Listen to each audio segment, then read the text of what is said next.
Você já ouviu falar de uma cidade sem leis? Uma vila habitada por espantalhos ou até mesmo um lugar onde todas as construções são feitas de sal? Pelo mundo afora, existem cidades tão únicas e misteriosas que mais parecem ter saído de um livro de ficção. E será exatamente isso que nós iremos ver aqui hoje. Eu sou o Pocky e o vídeo de hoje é Cidades que você não gostaria de morar.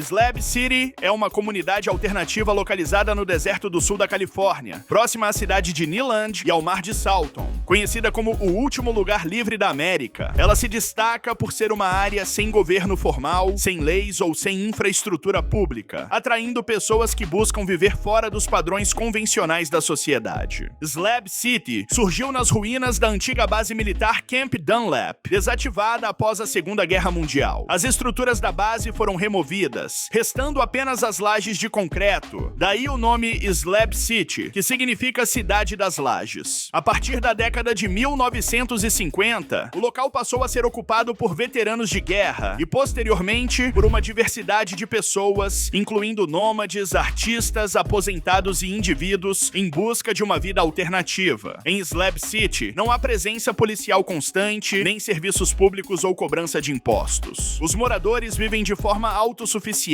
utilizando geradores ou painéis solares para gerar eletricidade e buscando água potável em fontes próximas. A comunidade é organizada de maneira informal, com regras sociais estabelecidas pelos próprios residentes. A ausência de regulamentação traz desafios significativos. Problemas como o uso de drogas, disputas entre moradores e falta de serviços básicos são comuns. Além disso, há preocupações sobre o futuro da comunidade, já que o terreno pertence ao estado da Califórnia, que considera vendê-lo, o que poderia ameaçar a permanência dos residentes. Apesar das condições desafiadoras, Slab City possui uma cena cultural chamativa. Destacam-se locais como a Salvation Mountain, uma instalação artística colorida dedicada à arte reciclada. Eventos comunitários como apresentações musicais também fazem parte da vida local. Yanjin, localizada na província de Yunnan, no sudoeste da China, é frequentemente considerada a cidade mais estreita do mundo. Espremida entre montanhas íngremes e o rio Heng, a cidade se estende por cerca de 5 quilômetros de comprimento, com largura que varia entre 30 metros em seu ponto mais estreito e até 300 metros nas áreas mais amplas. A topografia de Yanjin é marcada por sua localização em um vale profundo, ladeado por montanhas elevadas e cortado pelo rio Heng, um afluente do Yangtze. Essa configuração geográfica obrigou a cidade a se desenvolver linearmente ao longo das margens do rio. Para lidar com as frequentes inundações, as construções são erguidas sobre pilares altos, muitas vezes dando a aparência de palafitas. Com uma população de aproximadamente 400 mil habitantes, Yanjin apresenta uma densidade urbana notável, considerando seu espaço limitado. A cidade é dividida em duas margens, conectadas por pontes, e possui uma infraestrutura que inclui uma linha ferroviária que passa por túneis escavados nas montanhas dos arredores. Apesar de sua localização remota, Yanjin atrai visitantes interessados em sua geografia única e em sua cultura rica. As cidades mais próximas com aeroportos são Chengdu e Chongqing, ambas situadas a cerca de 400 quilômetros de distância. A partir dessas localidades, é possível chegar a Yanjin por meio de transporte terrestre, embora o acesso possa ser desafiador devido à infraestrutura limitada da cidade. Nagoro, uma pequena vila localizada no remoto vale de Iya, na ilha de Shikoku, província de Tokushima, Japão. É conhecida como a Vila dos Espantalhos, ou Nagoro Doll Village. Com uma população de apenas 27 habitantes, a vila é habitada por mais de 350 bonecos de tamanho real, que superam em número os moradores humanos. A história dos espantalhos de Nagoro teve início no início dos anos 2000, quando Tsukimi Ayano, uma moradora local, retornou à vila para cuidar de seu pai. Sentindo a solidão causada pelo êxodo dos habitantes para as cidades, Ayano criou um boneco em homenagem ao seu pai falecido e o colocou em um campo. A partir daí, ela passou a confeccionar bonecos representando antigos moradores e cenas do cotidiano da vila. Os bonecos de Nagoro estão distribuídos por toda a vila, recriando cenas da vida rural japonesa. Eles podem ser vistos em salas de aula, pontos de ônibus, campos agrícolas e até mesmo em cerimônias cerimônias de casamento simuladas. A escola local, fechada em 2012, abriga bonecos representando os últimos alunos que estudaram lá. Embora inicialmente não tenha sido concebida como uma atração turística, a Vila dos Espantalhos atrai visitantes curiosos de todo o mundo. Os bonecos servem como forma de preservar a memória dos antigos moradores e de chamar a atenção para o problema do despovoamento das áreas rurais no Japão. Fordlândia é uma cidade singular situada no coração da Amazônia brasileira, no município de Aveiro, estado do Pará. Fundada em 1928 pelo industrial americano Henry Ford, a cidade foi concebida como um projeto ambicioso para produzir látex, essencial para a fabricação de pneus, e ao mesmo tempo replicar o estilo de vida americano em plena floresta tropical. Com o objetivo de reduzir a dependência da borracha asiática, Ford adquiriu uma vasta área de aproximadamente 10 mil quilômetros quadrados às margens do rio Tapajós. Ali, ergueu uma cidade planejada com infraestrutura moderna para aquele período. Casas no estilo americano, hospital, escola, biblioteca, campo de golfe, piscina, cinema e até uma torre de água de 50 metros de altura, símbolo do projeto. Apesar da grandiosidade, Fordlândia enfrentou inúmeros obstáculos. As seringueiras foram plantadas em monocultura, contrariando a dispersão natural da espécie na floresta, o que facilitou a propagação de pragas e de doenças que dizimaram as plantações. Além disso, os trabalhadores locais resistiram às rígidas regras impostas pelos administradores americanos, como a proibição de álcool e a obrigatoriedade de uma dieta ocidental. Em 1930, ocorreu a revolta conhecida como Quebra-Panelas, na qual os operários protestaram contra as condições de trabalho e de alimentação. Com o fracasso na produção de látex e o desenvolvimento da borracha sintética, o projeto perdeu sua viabilidade econômica. Em 1945, a Ford vendeu a propriedade ao governo brasileiro, encerrando oficialmente o empreendimento. Apesar de ser frequentemente referida como uma cidade fantasma, Fordlândia nunca foi completamente desabitada. Atualmente, cerca de 3 mil pessoas vivem na região, muitas delas descendentes dos primeiros trabalhadores ou migrantes atraídos pela infraestrutura remanescente. Chefchaouen, também conhecida como a Cidade Azul, é uma charmosa localidade situada no noroeste do Marrocos, nas montanhas do Rif. Fundada em 1471 por Moulay Ali Ben Rachid como uma fortaleza para resistir às incursões portuguesas, a cidade se destaca por suas construções pintadas em tons de azul que adornam casas, ruas e escadarias, criando uma atmosfera única e serena. A localidade está situada a aproximadamente 600 metros acima do nível do mar, entre as montanhas Kaala e Megou, oferecendo vistas deslumbrantes. A tradição de pintar as construções de azul começou nos anos 30, introduzida pela comunidade judaica que se estabeleceu no local. O azul simboliza o céu e o paraíso, servindo como um lembrete espiritual. Além disso, acredita-se que a cor ajuda a manter os mosquitos afastados. Como mencionado anteriormente, a cidade originalmente foi estabelecida como uma fortaleza para defender a região e, com o tempo, cresceu com a chegada de muçulmanos e judeus expulsos da Espanha durante a Reconquista. Essa mistura de culturas influenciou a arquitetura e as tradições locais, resultando em uma cidade que reflete uma rica herança cultural.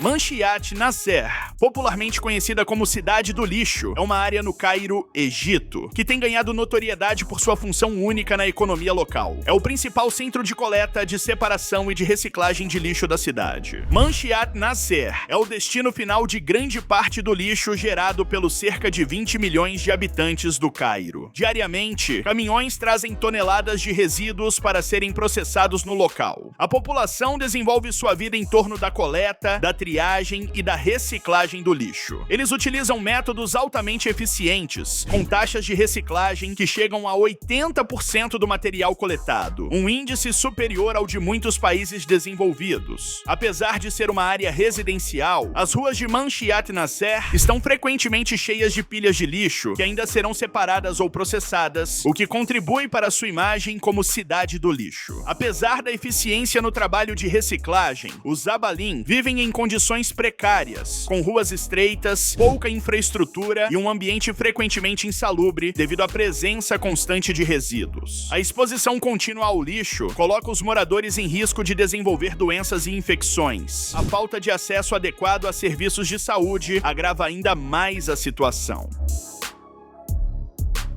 Umirim é um município brasileiro localizado no estado do Ceará, conhecido por abrigar a enigmática pirâmide de Akhenaton. Essa estrutura, situada na chamada Cidade Encantada, destaca-se como uma atração turística singular na região. A pirâmide de Akhenaton é uma construção de aproximadamente 19 metros de altura, erguida por membros da Ordem dos Guardiões dos Faraós. Essa organização espiritualista afirma que a pirâmide foi construída sob orientação de seres celestiais, com o propósito de servir como um portal energético e espiritual. A estrutura é composta por blocos de concreto e possui uma arquitetura que remete às pirâmides egípcias, embora adaptada ao contexto local. A pirâmide está localizada na zona rural de Umirim, a cerca de 100 quilômetros de Fortaleza, capital do Ceará. O acesso ao local é feito por estradas de terra e a visitação é aberta ao público em dias específicos, geralmente aos domingos. Durante as visitas, os membros da ordem explicam o significado espiritual da pirâmide e suas práticas esotéricas. Além da pirâmide, o local abriga outras construções simbólicas e é palco de rituais e cerimônias realizadas pela Ordem dos Guardiões dos Faraós. Essas práticas atraem visitantes interessados em espiritualidade, esoterismo e turismo alternativo.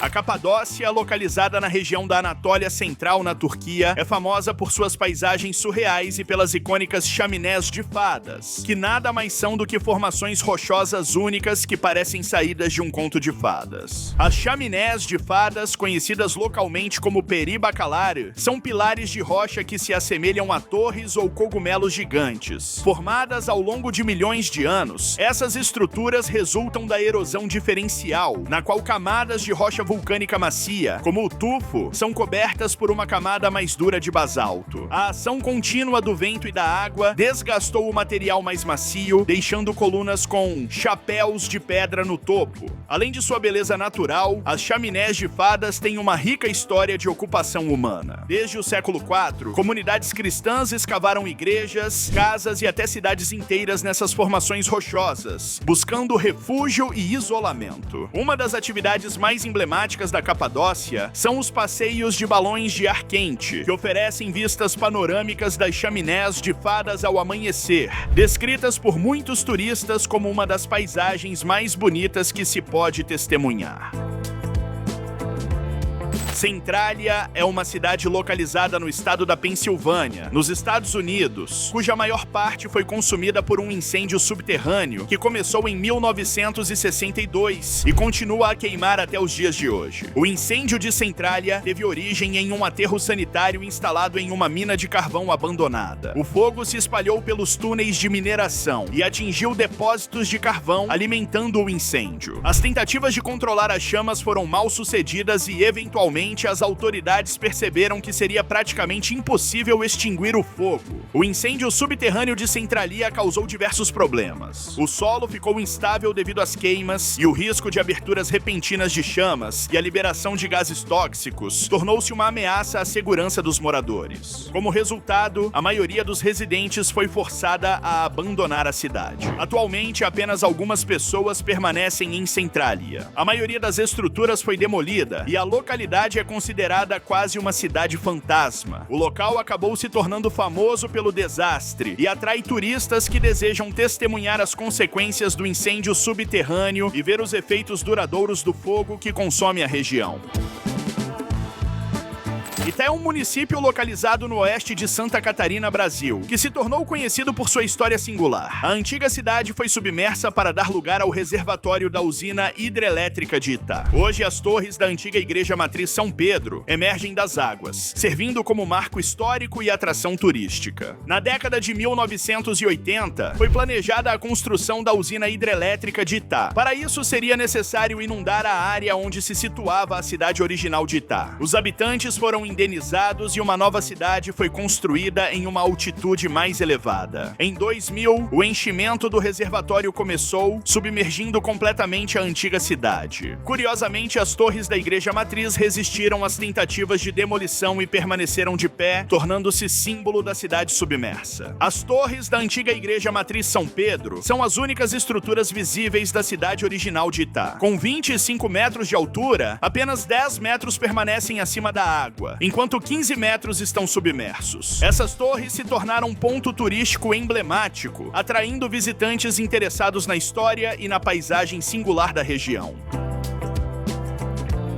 O Reino das Pessoas Pequenas é um parque temático localizado próximo a Kunming, na província de Yunnan, sudoeste da China. Inaugurado em 2009 por Chen Mingjing, um empresário do setor imobiliário, o parque é conhecido por empregar exclusivamente pessoas com nanismo, oferecendo apresentações artísticas e performances teatrais. O parque foi concebido como uma comunidade onde indivíduos com nanismo podem viver e trabalhar juntos. Os funcionários, todos com menos de 1,30 centímetros de altura, apresentam espetáculos que incluem danças, músicas e encenações de contos de fadas. Durante as apresentações, os artistas interagem com o público em cenários que remetem a um mundo de fantasia, com casas em forma de cogumelo e trajes coloridos. Os cerca de 100 funcionários residem em dormitórios adaptados às suas necessidades, com instalações projetadas para proporcionar conforto e acessibilidade. Apesar do reconhecimento, o parque também é alvo de críticas por parte de organizações internacionais, que o acusam de explorar a condição dos artistas e de promover estereótipos. Grupos como a Little People of America comparam o local a um zoológico humano. Em contrapartida, os defensores argumentam que o parque oferece oportunidades de emprego e uma comunidade solidária para pessoas que enfrentam discriminação na sociedade em geral. O Salar de Uyuni, localizado no sudoeste da Bolívia, é o maior deserto de sal do mundo, com mais de 10 mil quilômetros quadrados de extensão. Durante a estação chuvosa, de dezembro a março, uma fina camada de água cobre sua superfície, criando um efeito de espelho que reflete o céu, tornando-se um cenário surreal e único. Nas proximidades encontra-se o cemitério de trens, um campo aberto onde locomotivas e vagões enferrujados repousam desde o colapso da indústria mineira boliviana na década de 1940. Outra atração da região é o hotel construído quase inteiramente de sal. O Palácio de Sal, por exemplo, foi o primeiro estabelecimento desse tipo, erguido entre 1993 e 1995. Devido a problemas ambientais, foi desativado em 2002, mas uma nova versão foi construída posteriormente, oferecendo conforto e vistas deslumbrantes do salar. Outro destaque é o Luna Salada Hotel, situado à beira do salar. Este hotel combina arquitetura de sal com decoração andina, proporcionando aos hóspedes uma experiência imersiva na cultura local, além de oferecer atividades como passeios pelo deserto de sal e tratamentos de spa. O Red Light District de Amsterdã, conhecido localmente como De Wallen, é um dos bairros mais emblemáticos e controversos da cidade. Situado no centro histórico, próximo à Igreja Velha, o bairro combina uma longa tradição de tolerância com debates modernos sobre turismo, entretenimento adulto e identidade urbana. A prática do entretenimento adulto em De Wallen remonta ao século XIV, quando a região servia como porto movimentado para marinheiros e comerciantes. As famosas vitrines iluminadas com luzes vermelhas surgiram no século XX como forma de regulamentar e dar visibilidade ao tipo de entretenimento. Em 2000, a Holanda legalizou oficialmente a prostituição, permitindo que profissionais do ramo trabalhassem com direitos e deveres, como qualquer outra profissão regulamentada. A noite de Wallen transforma-se em um dos pontos mais movimentados de Amsterdã. Além das vitrines, o bairro abriga uma variedade de atrações, a maioria relacionada ao entretenimento adulto e liberal. Esse foi o vídeo, dê seu like, beijão pelo Flow e tchau.